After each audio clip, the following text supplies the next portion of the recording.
Me llamo Terry Sweader, tengo 33 años. El octubre pasado, en plena comida familiar de domingo, justo cuando servían el estofado, mi papá levantó su vaso, me miró directo y se echó a reír. Dijo que mi hermana Amber se quedaba con el rancho completo de la abuela, la casa, la tierra, todo. Y a mí, según él, me tocaban los recuerdos, cariño, como si eso fuera un premio. Luego agregó que, siendo honestos, yo siempre había sido la egoísta que se fue y dejó a la familia atrás. Mi mamá asintió con una sonrisa orgullosa y mi hermana hasta le dio un choque de manos mientras decía que al menos ella sí cuidaba el legado de la abuela. Yo solo me quedé tranquila, sonreí como si nada y pedí más salsa. Lo que ellos no sabían era que 11 semanas antes yo ya había comprado el único terreno que hacía que ese regalo perfecto no valiera nada. Para enero, cuando la agente de bienes raíces de mi hermana llamó llorando a mi empresa, se acabó la risa. Pero para entender por qué ese momento lo cambió todo, hay que ir más atrás, porque esto no empezó en esa cena de octubre, empezó el día que nací, cuando en mi familia decidieron medir mi valor contra el de mi hermana. Desde los 7 años ya me llamaban la problemática, cuando cuestioné por qué su fiesta de cumpleaños tenía zoológico y la mía apenas unos amigos en un restaurante, decían que yo exageraba. A los 12.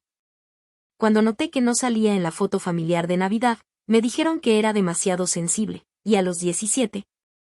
Cuando pregunté por qué nadie me avisó que la abuela estaba en cuidados paliativos hasta después de su muerte, dijeron que siempre me quejaba de todo.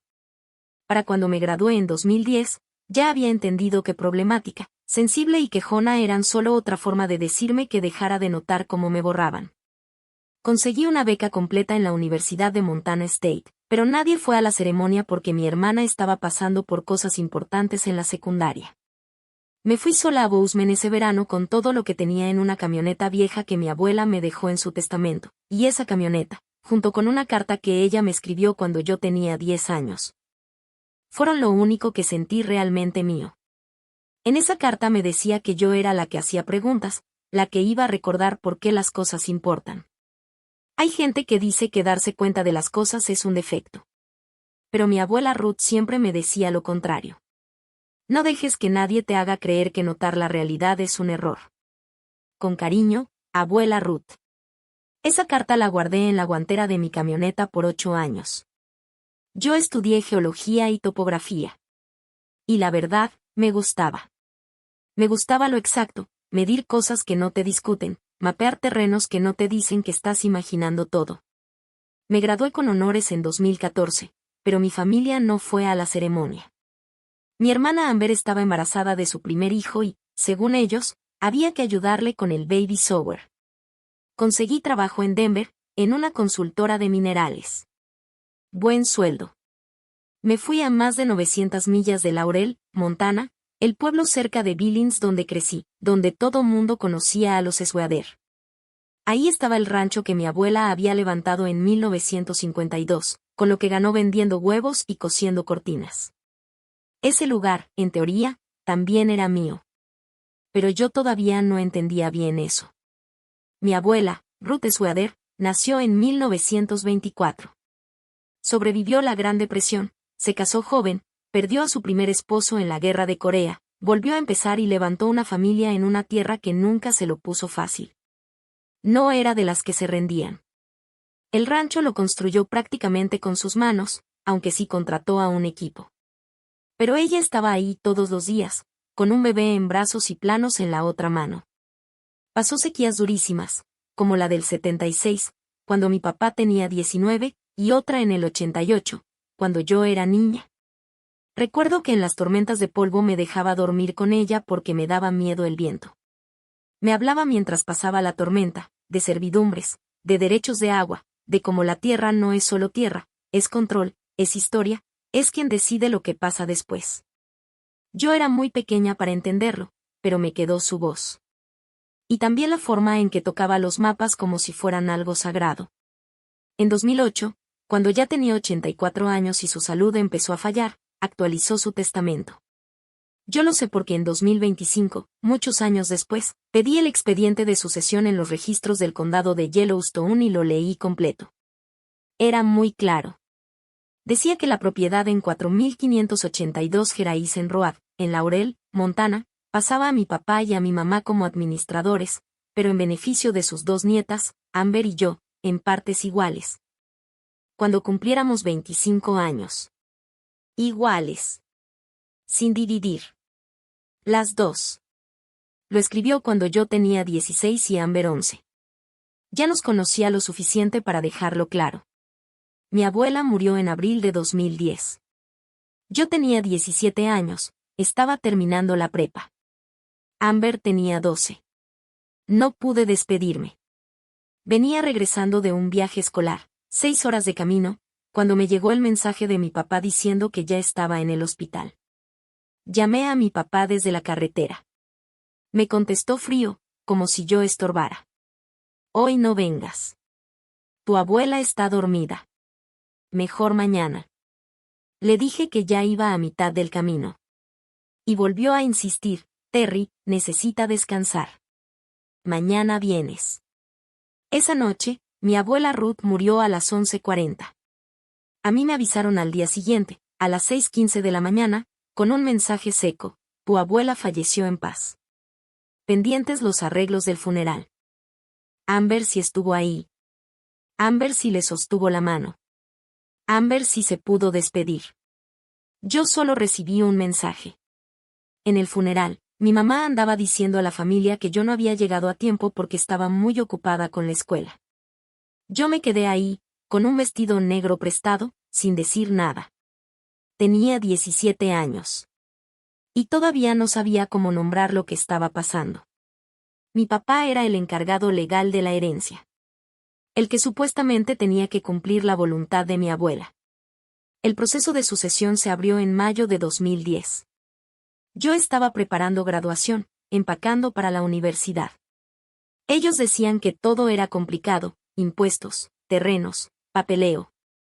Que mejor ellos se encargaban. Y yo les creí. En noviembre de ese mismo año, 3 meses después de que me fui a Bozeman a la universidad, cerraron el caso. El rancho de 4582 Geraisen Road pasó del nombre de mi abuela, al nombre de mis papás. No como administradores. No en fideicomiso. Como dueños completos. Yo no lo supe. Tenía 18 años, estaba a 3 horas de casa, batallando con cálculo, tratando de adaptarme a la universidad, aprendiendo a vivir sola y entendiendo que podía pasar días sin que nadie de mi familia me llamara. El abogado que llevó todo se llamaba Chuck Morrison. Y casualmente, iba a casar con mi papá. Se reunían a tomar cerveza cada sábado en una ferretería del Valle de Yellowstone. Cuando Chuck presentó el documento, dijo que el testamento era orientativo, no obligatorio. Y que por temas de impuestos era mejor transferir todo directo a mis papás para manejo. El juez lo aprobó. Era un condado pequeño. Todos se conocían. Nadie cuestionó nada. ¿Por qué lo harían? Terry estaba en la universidad. Estaba bien. Amber era menor. Y mis papás eran responsables. Pero no fue así. Yo cumplí 25 años en mayo de 2017. Ya me había graduado, tenía mi primer trabajo en Denver y estaba saliendo con un geólogo de Oregón que se llamaba Owen Pritchard. Esa primavera llamé a mis papás y pregunté por el rancho de la abuela. No porque lo quisiera reclamar en ese momento, sino porque recordé algo que ella siempre decía, que era para las dos. Para Amber y para mí. Quería entender qué había pasado. Mi papá me dijo que todavía estaban arreglando todo, que había temas de impuestos y cosas legales. Que luego me avisaba. No insistí. Yo estaba ocupada. Y enamorada. Yo estaba construyendo una vida que yo elegí, no la que me dejaron como herencia. Amber cumplió 25 años en agosto de 2022. Para ese momento yo ya estaba casada con Owen, habíamos regresado a Montana por su trabajo y yo estaba trabajando como geóloga en Billings. Otra vez le pregunté a mis papás por el rancho. Mi mamá me dijo que estaban consolidando todo para después transferirlo, cuando las dos ya estuviéramos bien establecidas. Noté que nunca explicó qué significaba exactamente eso de estar establecidas, pero igual no insistí. Quería creerles. Quería pensar que de verdad estaban cuidando la voluntad de mi abuela. Pero no era así. Y lo peor es que el patrón no empezó ahí. Estuvo desde siempre. Yo solo me tardé años en querer verlo. Siempre pensé que si me alejaba lo suficiente, si lograba más cosas, si dejaba de ser la problemática, todo iba a cambiar. Pero no. Cuando tenía 7 años y Amber apenas 2, hicieron el cumpleaños de ella con zoológico interactivo, pastel de 2 pisos y como 30 niños del Daker. El mío fue el mismo año, una cena en Applebee's con 5 personas. Mis papás, mi abuela y 2 primos que casi obligaron a ir. Yo pregunté por qué la fiesta de Amber era más grande. Mi mamá solo dijo, es chiquita, necesita más atención. Tú ya eres grande, ¿entiendes, no? Y sí entendí. Entendí que desde ahí ya me estaban enseñando que yo era la que tenía que adaptarse, la que no debía pedir mucho. A los 12, en la foto de Navidad, pusieron a Amber al centro con un vestido rojo bonito. A mí me dejaron a un lado, con mala luz, casi cortada de la imagen. Cuando mandaron las tarjetas a más de 80 familiares, Amber salía perfecta en el centro. Yo era básicamente un hombro. Al año siguiente lo hicieron más fácil, solo Amber. Centrada, sonriendo. Y decía Feliz Navidad de la familia Swate. Yo pregunté dónde estaba yo. Mi mamá me dijo que la foto se veía mejor con una sola persona. Más limpia, más bonita. Después de eso, dejé de preguntar. A los 18, antes de entrar a la universidad, me enteré de algo más. Mis papás habían ahorrado $22,000 en un fondo educativo para mí. Al principio pensé que era justo, hasta que supe que el de Amber, abierto cuando ella tenía 8 años, tenía 31,000. Mi papá dijo que Amber iba a necesitar más ayuda porque no era tan académica como yo. Y como yo tenía beca completa, pues no necesitaba tanto. Amber usó ese dinero para su boda a los 18, cuando se casó con su novio de la prepa, Brett. Mis papás pagaron casi todo, salón, vestido, flores, la recepción en el Riverside Golf Club. Cuando yo me casé con Owen en junio de 2023, nos dieron una tarjeta de regalo de $500. Decía, mejores deseos en su camino juntos. Llegaron 2 horas tarde a la ceremonia. Habían confirmado que sí iban.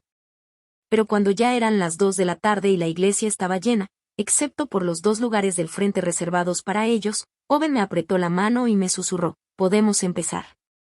Yo le dije, «Esperemos 5 minutos más». Entraron a las 4:30. Mi mamá me abrazó como si nada y dijo que había muchísimo tráfico. Mi papá le dio la mano a Owen y dijo algo sobre que el GPS los había mandado mal. Como si eso explicara llegar tarde a mi boda. Se quedaron como 45 minutos. Lo suficiente para comer un plato rápido y tomarse 3 fotos. Se fueron antes de que cortáramos el pastel porque Jenny, la hija de 5 años de Amber, tenía una presentación de danza a las 6. Esa misma noche, Amber subió la presentación a Facebook. Publicó como 18 fotos. En 12 salían mis papás, en primera fila, aplaudiendo como si fueran los más orgullosos del mundo. En cambio, en mis fotos de boda, las importantes, los que estaban al frente eran los papás de Owen, Diane y John Pritchard. Ellos habían manejado desde Portland, llegaron un día antes a ayudar a montar todo, se quedaron hasta la madrugada, bailando, riéndose, tratándome como si yo siempre hubiera sido su hija. Esa noche, la mamá de Owen me llevó aparte y me dijo algo que se me quedó grabado, la familia es la que se presenta, Terry, no la que comparte tu sangre. No lloré. Solo lo guardé. Como otra prueba más. Otro dato dentro del patrón que yo ya estaba empezando a ver. Para cuando tenía 33 años, llevaba 15 años siendo la hija que se fue. La que eligió el trabajo en vez de quedarse cerca. La que no les había dado nietos, aunque eso dolía más de lo que ellos imaginaban. Owen y yo llevábamos 18 meses intentando tener un bebé. Empezamos en agosto de 2024, con ilusión, sin saber mucho. Para diciembre de 2025 ya habíamos pasado por una ronda fallida de IVF que nos costó $18,500, y me dejó en el baño del trabajo, sangrando. Viendo una prueba negativa mientras mi mamá me mandaba un mensaje que decía, Amber dice que estás demasiado enfocada en tu carrera para pensar en hijos. Pero bueno, no todos nacen para ser mamá. Nunca les conté que estábamos intentando. Nunca les conté del tratamiento.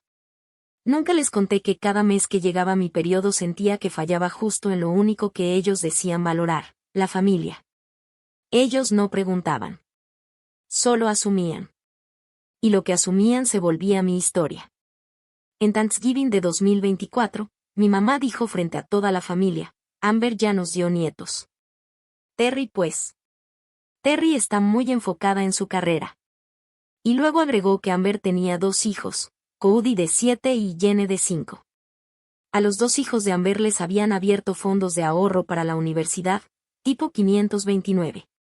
Cuando yo pregunté si harían lo mismo con mis futuros hijos, mi mamá solo dijo, cuando los tengas, vemos. Cuando los tengas. No si los tienes. ¿Cuándo? Como si fuera algo seguro, pero también como si fuera algo que yo estaba retrasando a propósito. Desde 2019 empecé a llevar un cuaderno. No lo planeé así. Solo necesitaba ordenar lo que veía, comprobar que no me lo estaba inventando. Ahí anotaba cada regalo que le daban a Amber. Cada ayuda económica. Cada vez que yo pedía algo y me decían que no. Para octubre de 2025 ya era imposible ignorarlo. Más de $127,000 para Amber en una década. Para mí, 2,800. Ese cuaderno no era para pelear con nadie. Era para mí. Para no dudar de mi propia memoria. Para no pensar que exageraba. Y en junio de 2025, me contrataron para un trabajo normal, un estudio de derechos minerales para un proyecto de subdivisión cerca de Laurel, Montana. Un trabajo más, o eso parecía. Había hecho decenas de trabajos así. Mi chamba como geóloga era básicamente revisar registros históricos de propiedad desde 1950, buscando cualquier cosa que pudiera complicar un desarrollo, gravámenes, servidumbres viejas, arrendamientos minerales, derechos de agua, cualquier detalle que pudiera cambiar el valor de la tierra.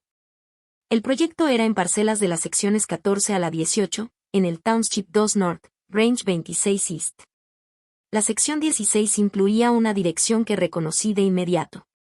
Jeraísen Road. La casa de mis papás.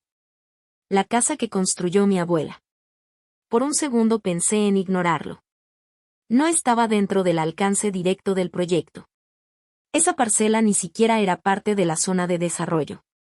Pero el hábito profesional pudo más. Los topógrafos no dejamos cosas sin revisar. Se mapea todo. El 18 de junio de 2025, fui a la oficina del registro del condado de Yellowstone en Billings y pedí todos los planos históricos de la sección 16 desde 1950. La encargada, Bonnie Sacher, llevaba más de 20 años ahí. Conocía a mi abuela. Ella misma había procesado los papeles originales del terreno de Ruth cuando todo se estaba digitalizando en los 80. Bonnie me entregó una caja llena de documentos. «Te va a gustar esto», me dijo. Estos terrenos viejos son un caos. La mitad de las servidumbres nunca se cerraron formalmente. Empecé a revisar. Documento de levantamiento 1954, HC 0418, fechado el 12 de marzo de 1954. Era un plano hecho a mano. Mostraba 2 terrenos vecinos y una servidumbre de 25 pies para acceso compartido de irrigación entre la antigua propiedad Hendricks y la propiedad recién construida de los Sweader. Esa franja de acceso cruzaba 380 pies, justo por donde hoy está el camino de entrada de la casa en Jeraísen Road. Y conectaba a una línea de riego que todavía estaba en uso. Sin esa servidumbre, legalmente no había acceso garantizado al agua. Sin agua, el terreno no se puede desarrollar bien, no se puede expandir, y ni siquiera se puede vender a precio completo de mercado. Y lo peor, esa servidumbre nunca se cerró. Nunca se actualizó cuando dividieron las propiedades en los años 70. Nunca se digitalizó correctamente. Simplemente quedó olvidada, por 70 años. Porque nadie había intentado vender esa casa. Hasta ahora. Leí el documento 3 veces. Luego comparé cada actualización de planos desde 1954 hasta hoy. La servidumbre seguía activa. Legalmente válida. Y todavía cruzaba el camino de entrada de mis papás. Después busqué el registro actual del terreno que tiene los derechos de esa servidumbre. Parcela 16-42A. Propietario, Hendricks Family Trust. La misma familia que había sido vecina de mi abuela desde los años 50. Busqué si estaba en venta. Y sí. 40 acres. Precio, $156,000. El dueño era Martin Hendricks, de 81 años. Quería vender rápido porque su esposa estaba en un centro de cuidados por demencia, y le costaba casi $7,800 al mes. Me quedé sentada en mi camioneta, en el estacionamiento del condado, unos 20 minutos sin moverme. Luego llamé a Owen. Encontré algo, le dije. Ok, respondió él. Su voz tranquila. No preguntó nada. Solo esperó. Es sobre la casa de mis papás, hay una servidumbre. Una muy vieja, de 1954. Le dije a Owen algo muy simple: si alguien tiene el terreno que incluye los derechos de la servidumbre, entonces controla si la casa se puede vender o no. Y, me preguntó él. ¿Y está en venta? Hubo una pausa de unos segundos. ¿Cuánto cuesta?, dijo al fin. 156,000, más gastos legales, como otros 7 u 8,000. ¿Tenemos eso? Tenemos 42,000 ahorrados, le dije. Era para el siguiente intento de IVF. Otra pausa. Más larga. Y luego Owen dijo. Hazlo. Owen, escucha, tu familia no me conoce, no tiene por qué meterse. Él me interrumpió. Terry, mírame bien. Tu familia te ha estado borrando desde hace 33 años. Si esta es la primera vez que puedes protegerte y recuperar algo que debió ser tuyo, lo hacemos. Luego vemos lo demás. Lo del bebé, lo que venga. Pero esto es importante. Esto es para que no te sigan quitando cosas. Empecé a llorar. Pero no de tristeza. Era como si alguien por fin me dijera que yo importaba más que el plan perfecto. Yo hablo con mis papás, dijo Owen. Ellos ayudan. No puedes pedirles eso. No estoy pidiendo. Yo lo voy a pedir. Y van a decir que sí, porque eso es lo que hace la familia cuando de verdad está. Y tenía razón. El 8 de julio de 2025 formamos una LLC, Pritchard Holdings MT. El agente registrado era la dirección de la abuela de Owen en Missoula, una casa que su familia todavía conservaba. El nombre no tenía nada que ver con el mío. Nadie que revisara registros del condado lo iba a relacionar con Terry Sweater. El 12 de julio, Owen llamó a sus papás. Yo no estaba en la llamada, pero después me contó todo. Les explicó que mi familia me había borrado de una herencia, que habíamos encontrado una forma legal de proteger lo que debió ser mío y que necesitábamos un préstamo. Su papá, John, preguntó cuánto. 65,000, dijo Owen. Silencio. Luego su mamá, Diane, preguntó. ¿Terry está bien? Es la persona más fuerte que conozco, respondió Owen. Pero ha cargado esto sola por 33 años. Esto es para que deje de permitir que la borren. John dijo. Mañana lo transferimos. Diane agregó algo más.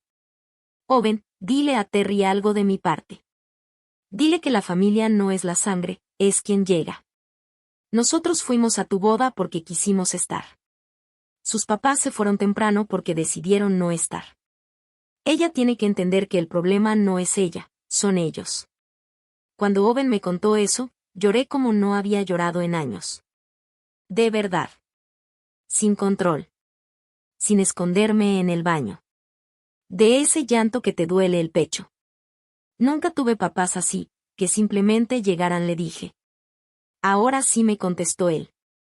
El 18 de julio de 2025, Pritchard Holdings MT hizo la oferta en efectivo por la parcela 16-42A. $156,000. Cierre en 10 días. Sin condiciones de inspección.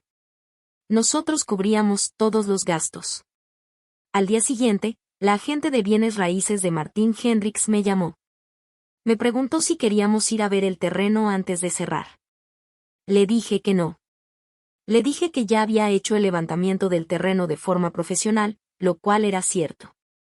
Lo que no dije fue que en realidad llevaba 33 años mapeando otra cosa, como salir de esa historia. Y no necesitaba ver el terreno para saber exactamente lo que era. El cierre fue el 29 de julio de 2025, a las 4:16 de la tarde.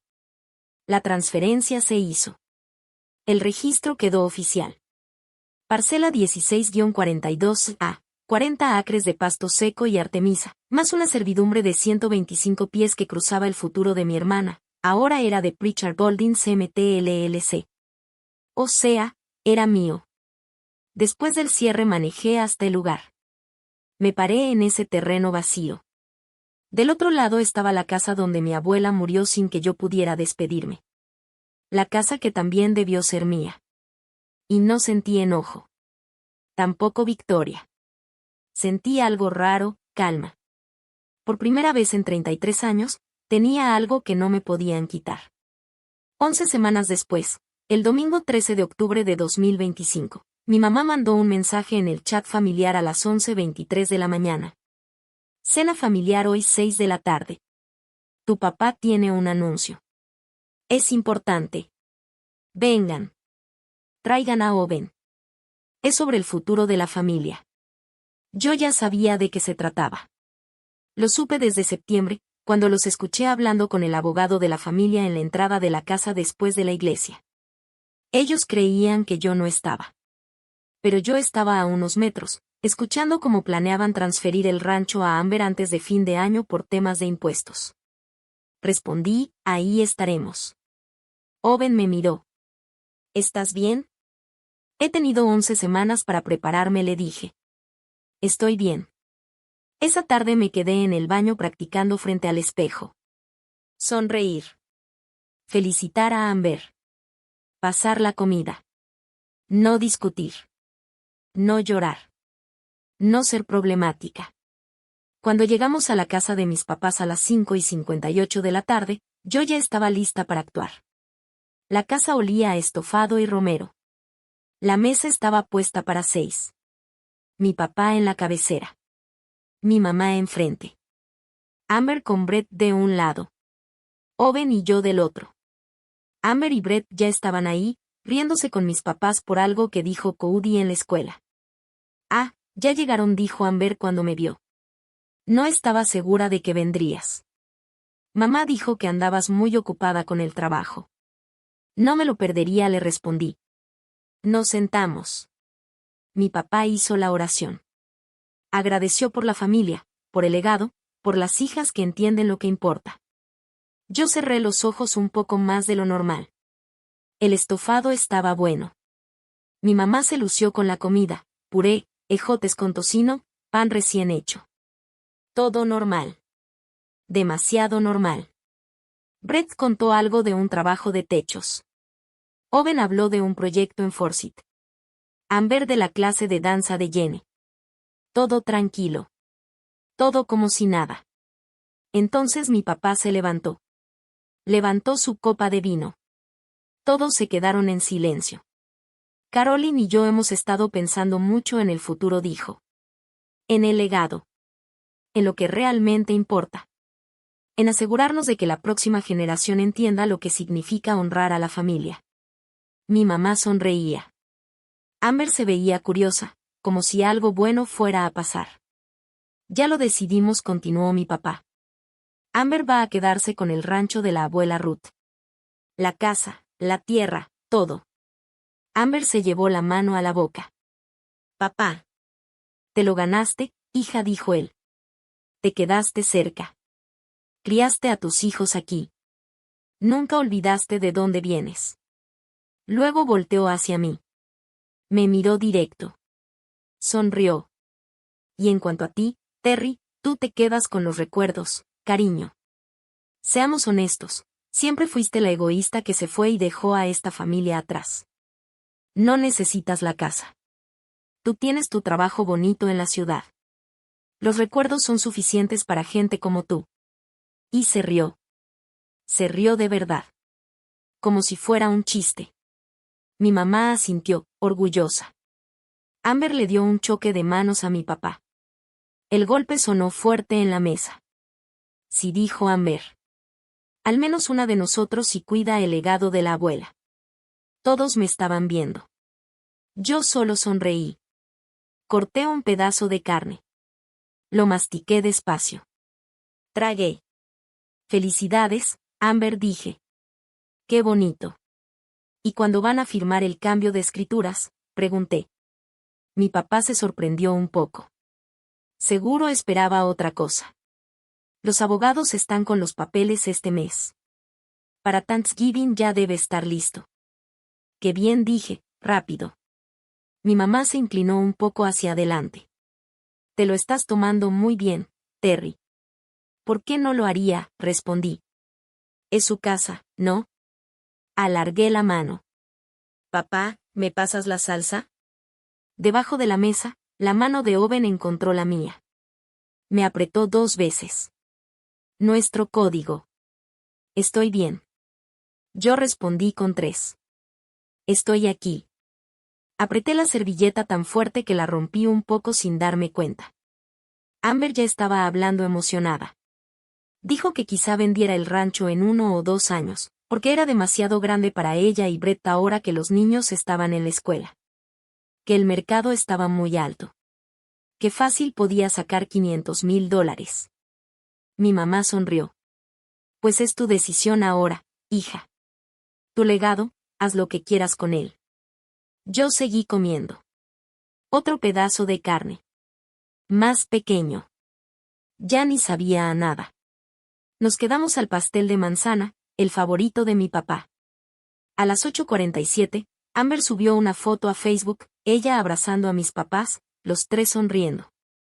El texto decía, gran noticia esta noche. Muy agradecida con mis padres por confiarme el legado de la familia. La abuela Ruth estaría orgullosa. Almohadilla bendecida, almohadilla familia. Yo salía atrás, cortando pastel. A las 9:15 nos fuimos. Fuimos los primeros en irnos. Abracé a mis papás. Abracé a Amber. Le dije otra vez felicidades. Sonreí lo suficiente. Ya en la camioneta, Owen manejó 2 cuadras y se orilló. ¿Estás bien?, me preguntó. Llevo 11 semanas siendo dueña del terreno de al lado, le dije. Lo sé, respondió él. Y ella lo va a intentar vender. Owen me dijo, lo sé. Y nos quedamos ahí sentados como 20 minutos sin decir nada.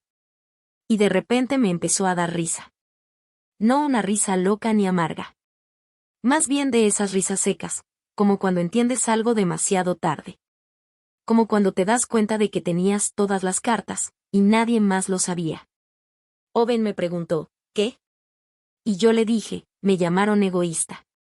Por 33 años me dijeron egoísta por irme, por construir mi vida, por hacer preguntas, y todo el tiempo ellos eran los que estaban tomando cosas que no eran suyas. Owen me jaló hacia él. ¿Cuándo crees que se den cuenta?, me preguntó. Cuando Amber intente vender, le dije.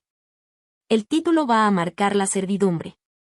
Puede tardar 3 meses, puede tardar 6. ¿Y luego? Luego su agente inmobiliario va a llamar a mi empresa, y yo le voy a dar el precio real. ¿Cuánto?, preguntó él. Valor de mercado, 150,000. Yo estoy pensando en 225. Owen soltó un silbido. Eso va a doler. Sí, le dije. Justo por eso. Esa noche dormí mejor que en meses. Lo más difícil no era el plan. Era verlo celebrar mientras yo me quedaba callada. El 28 de octubre, Amber subió fotos de la casa que iba a heredar. 42 likes. Mis papás comentaron, qué orgullo, hija. Yo no comenté nada. Solo seguí scrolleando. El 15 de noviembre me llegó un mensaje al grupo familiar, el mismo del que me habían sacado en 2024. Mi mamá lo reenvió por error. ¿Cena de Thanksgiving en la casa? 3 de la tarde, Amber lleva camote. Terry, estás invitada si no estás ocupada. Respondí, ahí estaremos. El Thanksgiving fue peor que la cena del estofado. Antes del postre, Amber hizo un discurso agradeciendo a mis papás por confiarle el legado familiar y prometiendo cuidar la memoria de la abuela Ruth, diciendo incluso que iba a criar a mis futuros hijos con los valores de la familia. Yo pensé en el testamento de mi abuela, en la parte donde decía las dos nietas por igual, y en cómo ellos lo cambiaron todo. Comí mi pay. No dije nada. El 12 de diciembre me bajó el periodo. Falló otra vez el tratamiento de IVF. Otra vez. En el baño del trabajo me manché el pantalón.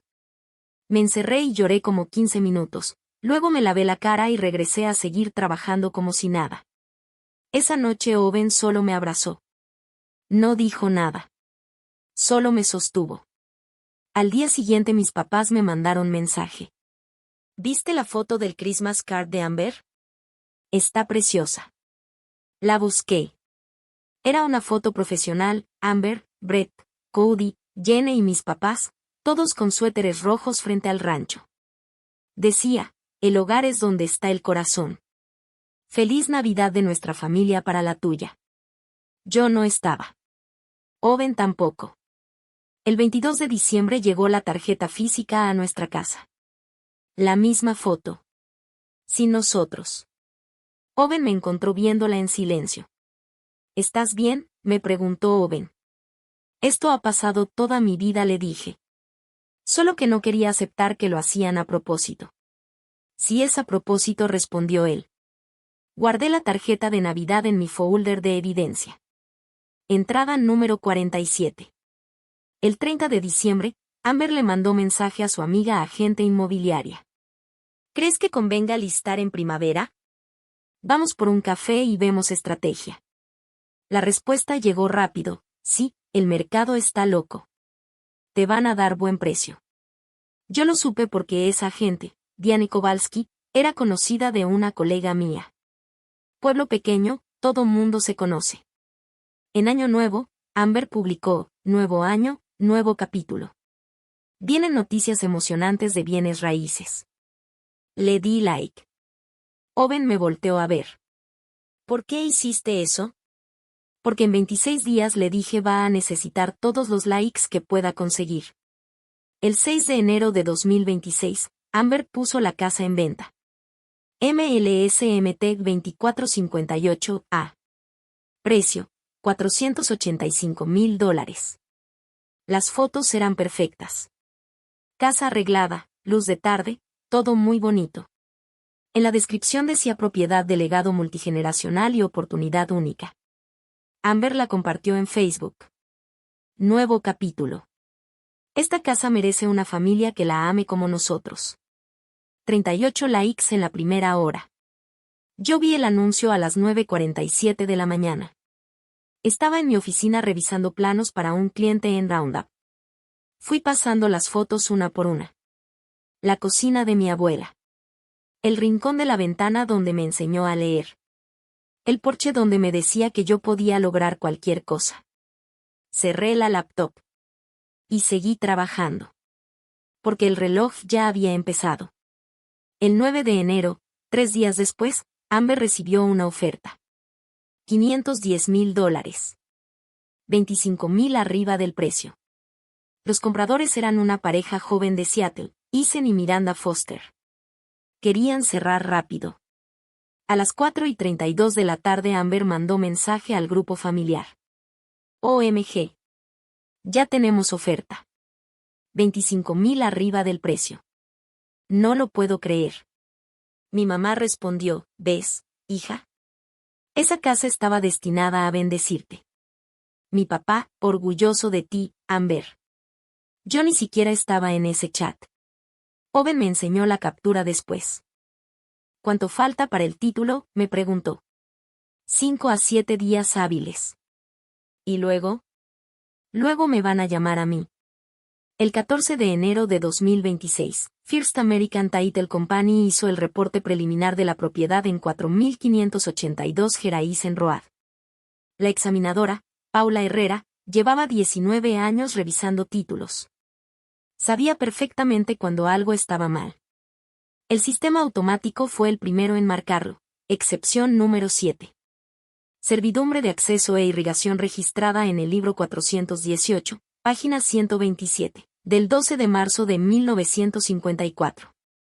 Paula sacó el expediente completo, leyó la descripción legal, y cruzó datos con los registros actuales. Y ahí estaba el problema. La servidumbre seguía activa. Y el titular no era mi familia. Era Pritchard Holdings MT LLC, registrada en Missouri. Sin nombres personales visibles. Solo una nota en el reporte. Problema: servidumbre no resuelta que afecta acceso y derechos de agua del inmueble.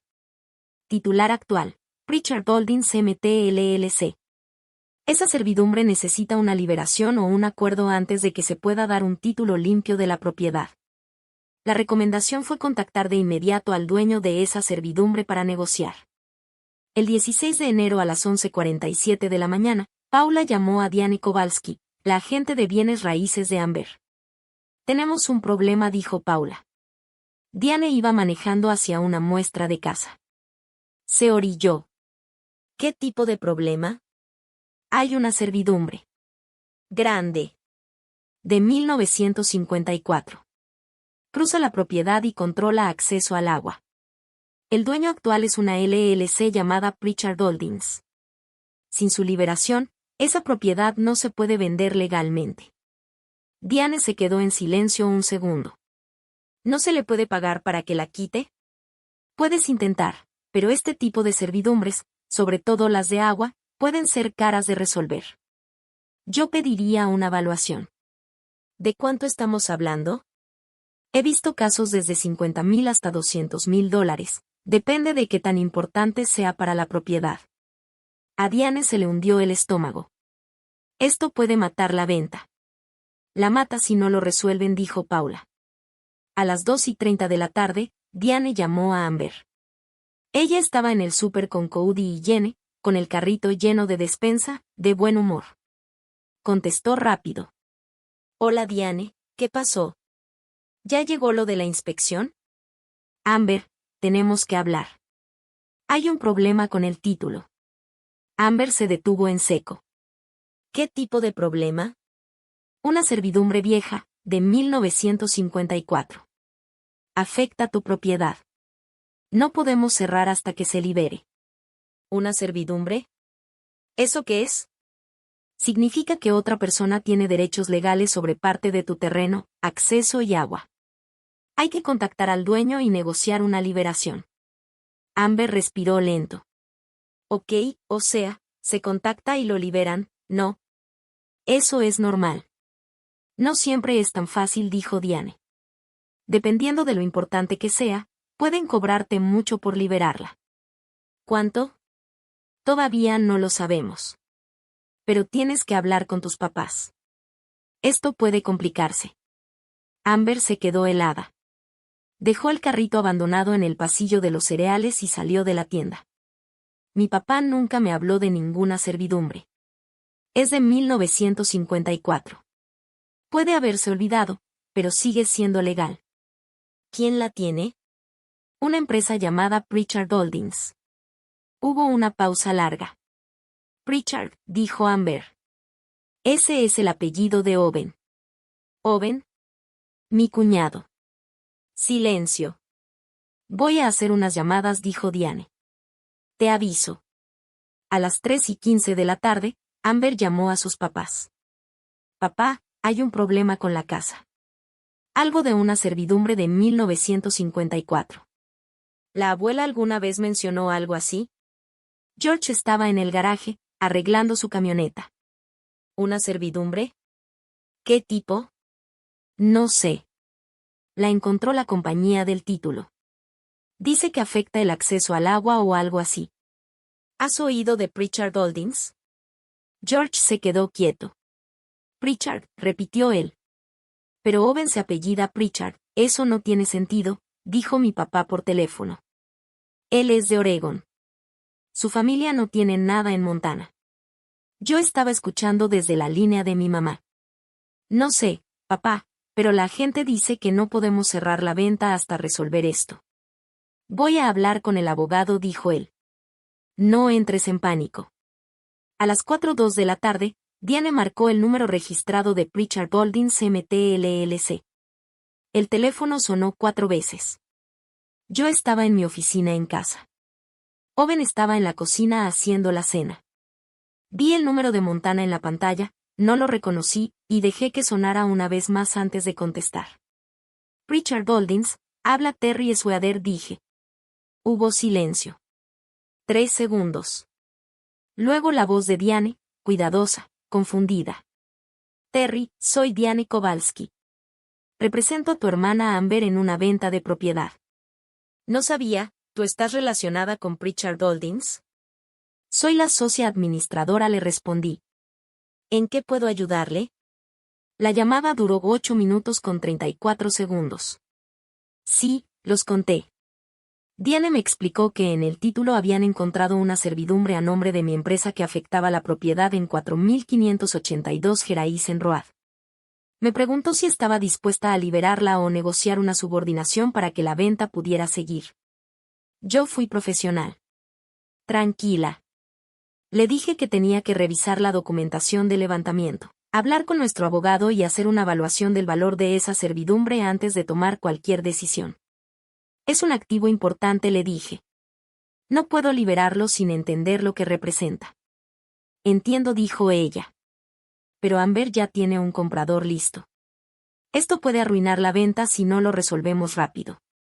Haré lo posible por responder en 5 días hábiles, le dije. Eso les da tiempo de seguir trabajando con el comprador. Hubo una pausa.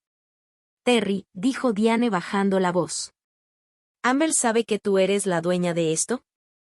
Supongo que lo va a saber pronto, respondí. ¿Sabe cuánto vas a cobrar? Todavía no. Colgamos. Me quedé sentada en el escritorio 3 minutos sin moverme, viendo mis notas. Owen apareció en la puerta con una espátula en la mano.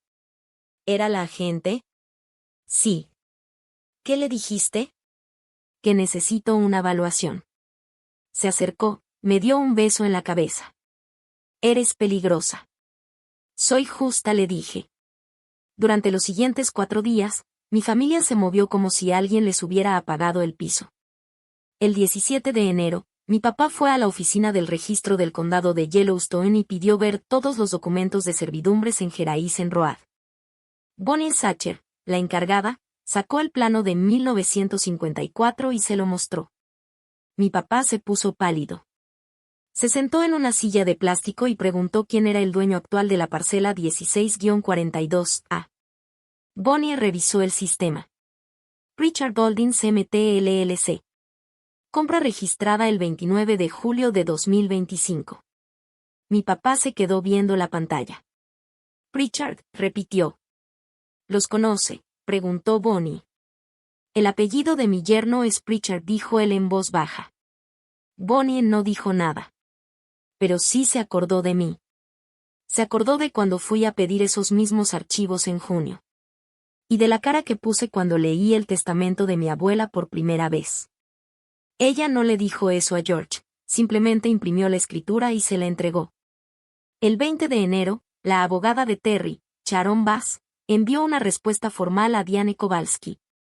En el correo venía una tasación de 32 páginas hecha por un valuador certificado de Montana. El resumen era claro, el valor justo por liberar la servidumbre era de $150,000. Pero considerando lo importante que era esa servidumbre para el acceso al agua del terreno, su potencial de desarrollo y lo fácil o difícil que sería vender la propiedad. Además de lo que estaba perdiendo la empresa Pritchard Holdings MT y la urgencia del vendedor, estaban dispuestos a resolverlo por $225,000. O como alternativa, aceptaban dejar la servidumbre permanente con reglas estrictas que limitaran cualquier futuro desarrollo del terreno. Diane llamó a Amber a las 10:15 de la mañana, y Amber estaba otra vez en el supermercado porque ni siquiera había terminado de comprar la primera vez. Diane le dijo que pedían $225,000, y en ese momento Amber dejó caer un frasco de salsa marinara que se rompió en el piso, salpicando sus tenis. Ella preguntó temblando para qué era todo eso, y Diane le explicó que era para liberar la servidumbre y poder vender la casa. Amber dijo que era una locura porque no tenían ese dinero, y Diane le contestó que lo sabía, pero que sí podían intentar negociar. aunque le advirtió que esto era su hermana y que ella sabía exactamente lo que estaba haciendo. Amber se quedó ahí en medio del súper, con la salsa empapando sus zapatos de tela, y empezó a llorar. Al día siguiente, el 21 de enero de 2026, los compradores retiraron su oferta. Su agente llamó a Diane para decir que no se sentían cómodos con tanta incertidumbre legal y que mejor usaban su cláusula de inspección para salirse, con reembolso del depósito. La venta se cayó por completo. Amber llamó a sus papás llorando, diciendo que habían perdido la venta y $25,000 sobre el precio por una servidumbre vieja de 70 años que nadie ni conocía. Su papá dijo que lo iba a arreglar, que hablaría con los dueños de la empresa para explicarles que era propiedad de la familia y que iban a entender, pero Amber le dijo que la empresa se llamaba Pritchard Holdings. Y hubo un silencio largo, hasta que su mamá murmuró que el apellido de Owen era Pritchard. Esa noche el papá de Terry lo llamó por primera vez en 8 meses, a las 6:47, diciendo que necesitaban hablar del tema de Pritchard Holdings. Terry respondió tranquilo que podía hablar del tema de la servidumbre, pero que lo ideal era que su abogada los contactara. Su papá insistió en que era asunto de familia y que podían resolverlo entre ellos, pero Terry dijo que era un tema de negocios y que prefería una reunión neutral con todos presentes. Su papá aceptó y fijó el encuentro en una cafetería en Laurel el jueves a las 10, y Terry colgó antes de que siguiera discutiendo. Owen la miró en silencio. «¿Riverside Coffee?», preguntó Owen. «Está a 3 puertas de la oficina del registro del condado», le respondí. «Enfrente de la iglesia comunitaria de Laurel, donde tu mamá va a su estudio bíblico. Y junto a la ferretería Yellowstone Valley, donde todos los rancheros del condado compran café en la mañana». «¿Quieres público?», dijo Owen. «Quiero testigos», le dije. El jueves 24 de enero de 2026, a las 9:50 de la mañana, entré a Riverside Coffee and Donuts cargando un portafolio de piel que Owen me había regalado cuando cumplí 30 años. Adentro llevaba mapas de topografía, los documentos de la servidumbre de 1954, papeles de formación de la LLC, una copia certificada del testamento de la abuela Ruth de 2008. Registros de sucesión que muestran la transferencia de la propiedad en 2011 y una libreta con 15 años de línea de tiempo de exclusiones. Me senté junto a la ventana, pedí café negro y esperé. La mesera, Jenny, había ido conmigo a la prepa. «¿Reunión importante?», me preguntó. «Solo temas de propiedad», le dije. «¿Viene tu familia?». «Algunos de ellos», respondí. A las 9:58 llegó la camioneta de mis papás al estacionamiento, la SUV de Amber detrás y el sedán de Diane al final. Entraron juntos, como bloque. El café se quedó en silencio, ya había 6 personas adentro y en un pueblo chico nada pasa desapercibido. Mi papá me vio y caminó directo. Mi mamá, Amber, Brett y Diane lo siguieron. «Terry», dijo mi papá. No me abrazó, no sonrió, solo se sentó frente a mí. Diane se sentó a su lado, incómoda. «Terry, gracias por venir», dijo ella. «Claro», respondí. «Esto nos afecta a todos», agregó. Mi mamá se inclinó hacia adelante. «Hijo, solo queremos arreglar esto de forma razonable. Lo de la servidumbre es un detalle técnico, ¿no? Lo resolvemos sin abogados ni drama». Abrí el portafolio, saqué el plano de la servidumbre y lo puse sobre la mesa. «No es un detalle técnico», dije. «Es un documento legal registrado en 1954. Le da al dueño del lote 16-42A, que ahora es Pritchard Holdings, acceso permanente y derechos de agua por este corredor de 25 pies. Señalé la parte marcada en el mapa. Este corredor cruza directamente su entrada. Sin esto, la propiedad no tiene acceso legal garantizado al agua. Sin agua, no se puede vender al valor real. La mayoría de compradores ni ofertan. El seguro de título no lo cubre. Los bancos no financian». Mi papá tomó el documento, lo revisó y lo dejó en la mesa. «Terry, hijo, esto es una servidumbre vieja. No puede valer más que unos cuantos miles. Seamos razonables». «La evaluación es de $150,000, respondí. «Estoy ofreciendo resolverlo en $225,000. La voz de Amber se quebró. «Es una locura». Solo estás tratando de arruinarnos porque te da envidia. Me volteé a verla, directo. No cambié el tono. No estoy arruinando nada. Estoy protegiendo un activo que es mío legalmente. Ustedes están intentando vender una casa obtenida con fraude en la sucesión. Mi mamá se quedó helada. ¿Fraude en la sucesión? Terry, eso es ridículo. Nosotros hicimos lo mejor para la familia, dijo con la voz cortada. Saqué el testamento de la abuela y lo deslicé sobre la mesa, señalando la cláusula 7. Los bienes inmuebles pasarán a George Svader y Carol Svader como fideicomisarios, en beneficio de las nietas Terry Svader y Amber Svader, para ser distribuidos en partes iguales cuando cada una cumpla 25 años. Levanté la mirada hacia mi papá. Las dos nietas, mitad y mitad, a los 25. Eso escribió la abuela en 2008. Murió en 2010. Ustedes debían mantenerlo en fideicomiso.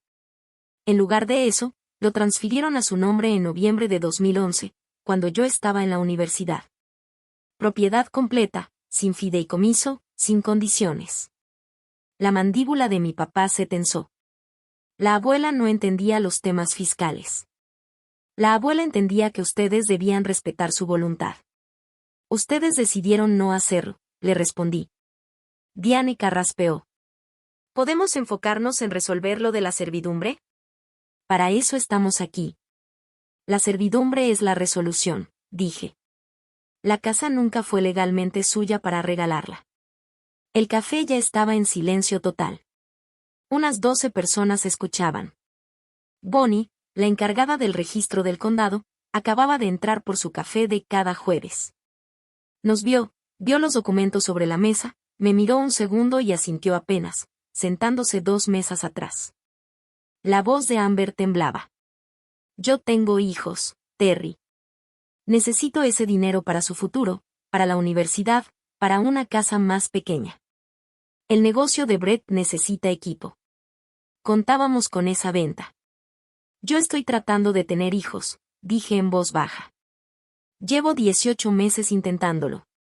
Usé el dinero de mi tratamiento de fertilidad para comprar la tierra que protege a algo que desde el principio debió ser mío. El rostro de mi mamá se puso pálido. ¿Estás intentando tener hijos, desde cuándo? Desde hace 18 meses. Pero nunca dijiste nada. Ustedes nunca preguntaron.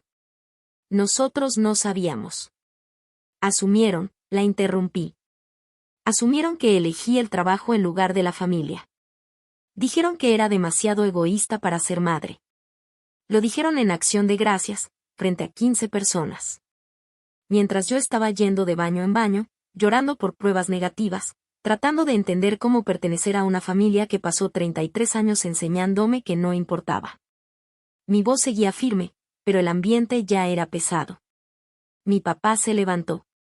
Si haces esto, estás destruyendo el futuro de tu hermana.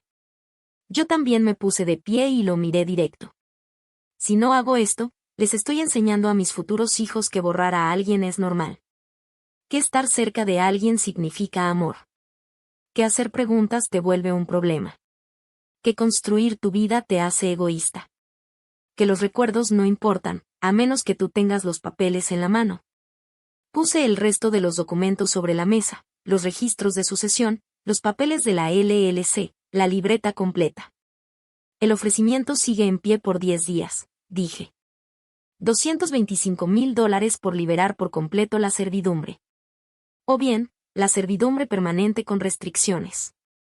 Amber se queda con la casa, pero no puede ampliarla, no puede reconstruir ciertas estructuras y no puede garantizar acceso al agua para futuros compradores. Es su decisión. Diane bajó la voz. Esas condiciones hacen la propiedad prácticamente invendible. Lo sé, respondí.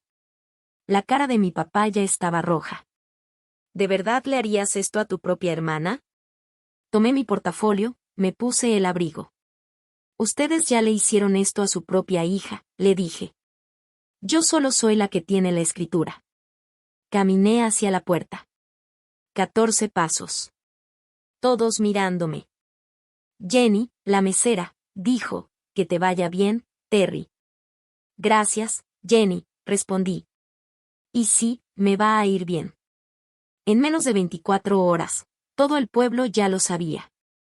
El 26 de enero, después del estudio bíblico, las amigas de la iglesia de mi mamá en Laurel Community Church le empezaron a preguntar por el tema. El chisme había salido justo de las mujeres que estuvieron en el café Riverside. Cuando Carol llegó a casa, ya tenía 3 mensajes de familiares preguntando si era verdad que yo estaba secuestrando la casa. El 28 de enero, Bonnie, la del registro del condado, comentó con otra vecina que ella misma me había ayudado a sacar los documentos de sucesión en junio, y que el testamento original sí mencionaba a las 2 nietas. En la tarde ya lo sabían 5 personas. Al día siguiente, 20. En un pueblo así, la información corre rápido. El 30 de enero, un segundo comprador, que escuchó del inmueble por un conocido, preguntó por la casa con Diane. Pero antes de siquiera verla, ella tuvo que explicar el problema de la servidumbre. Se retiró de inmediato.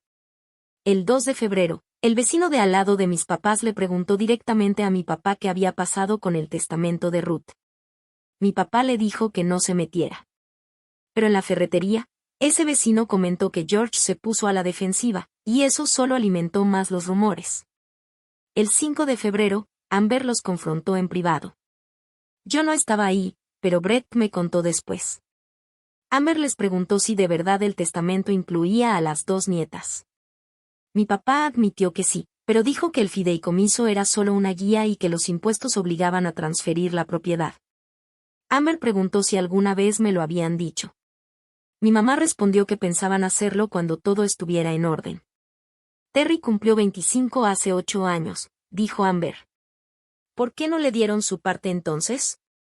Mi papá respondió, porque ella ya se había ido de la familia.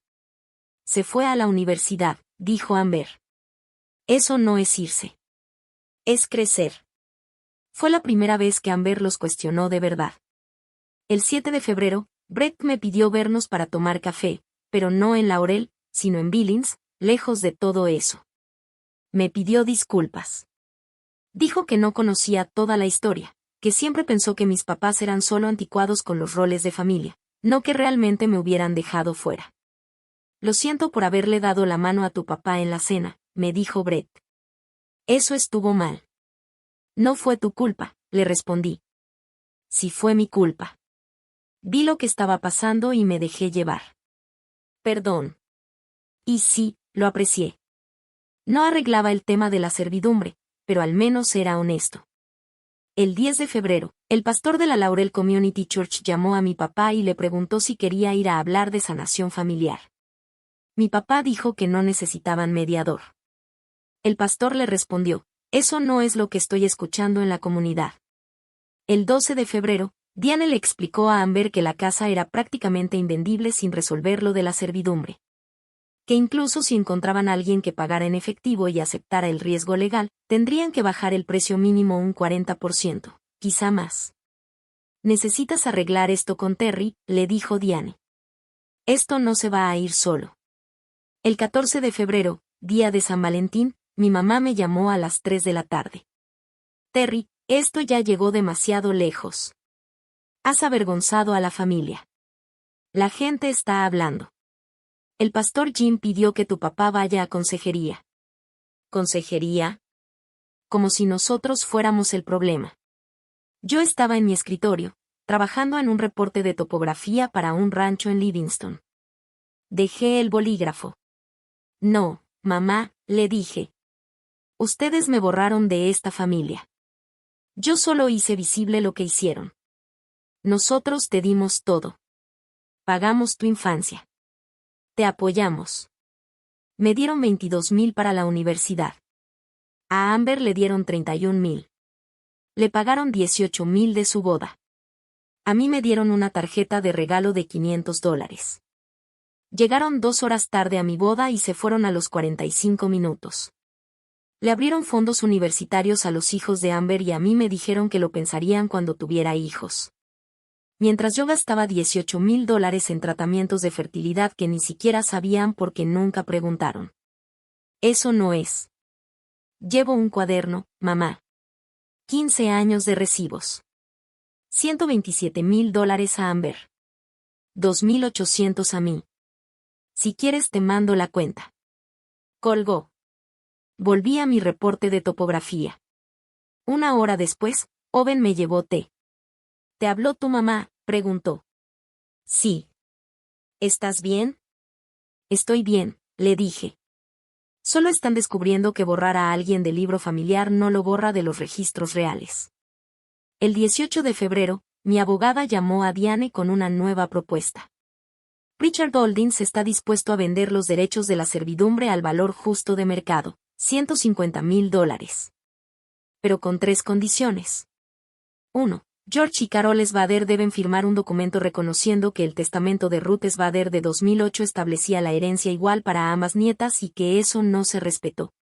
2. Una disculpa formal por escrito a Terry Svader por la violación del fideicomiso y por haber borrado sus derechos de herencia.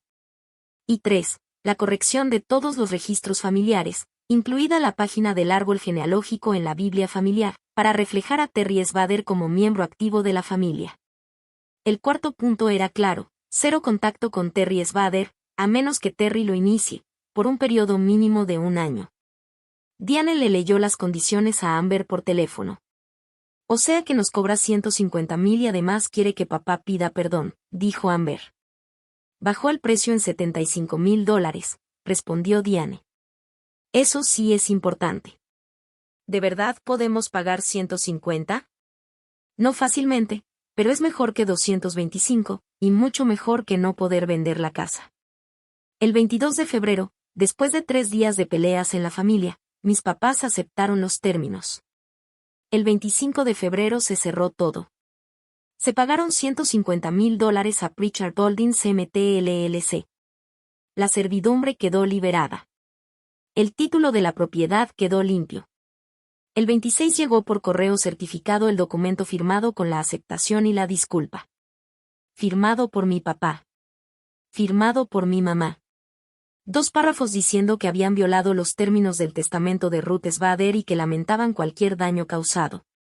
Era la disculpa más fría y débil que había leído en mi vida. Pero estaba por escrito. Notariada. Ya parte del registro público. La guardé en mi carpeta de evidencia. Esa tarde Owen y yo fuimos al banco y depositamos el cheque. Abrimos 2 cuentas nuevas, una para gastos de adopción y otra para construir la casa en nuestras 40 acres. Esa noche escribí una carta para mi futuro hijo. No sabía si iba a ser de forma natural, con FIV o por adopción. Pero quien seas, escribí, quiero que conozcas esta historia. Quiero que sepas que tu abuela intentó dejarme algo y otras personas lo quitaron, y yo lo recuperé. No por venganza, sino para que tú heredes algo real. No recuerdos, una base.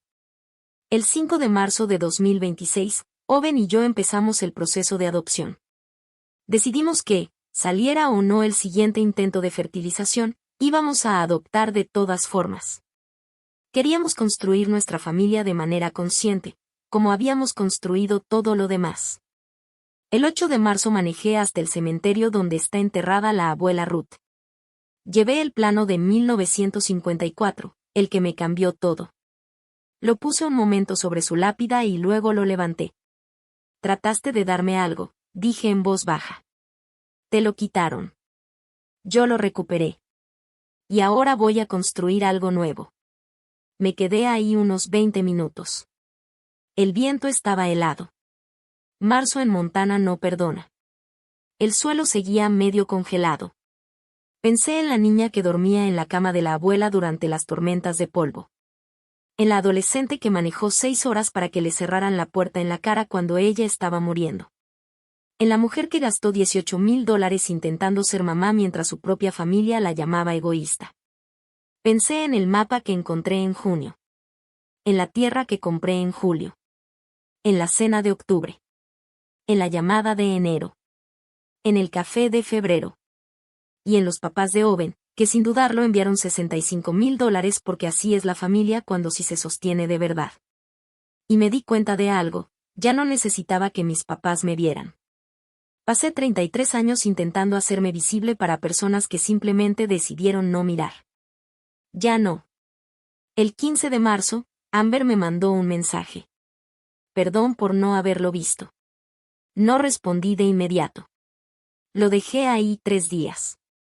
El 18 de marzo le contesté. No estoy lista para reconstruir esto, pero sí estoy lista para construir algo distinto. No respondió. Y estuvo bien. El 20 de marzo, Owen y yo nos reunimos con un arquitecto para diseñar la casa en nuestras 40 acres. Nada exagerado. 3 recámaras, una para nosotros, una para el hijo que algún día tendríamos, y otra para visitas, o para otro hijo, si la vida se daba así. El arquitecto preguntó hacia dónde queríamos la vista de la cocina. Hacia el este, le dije.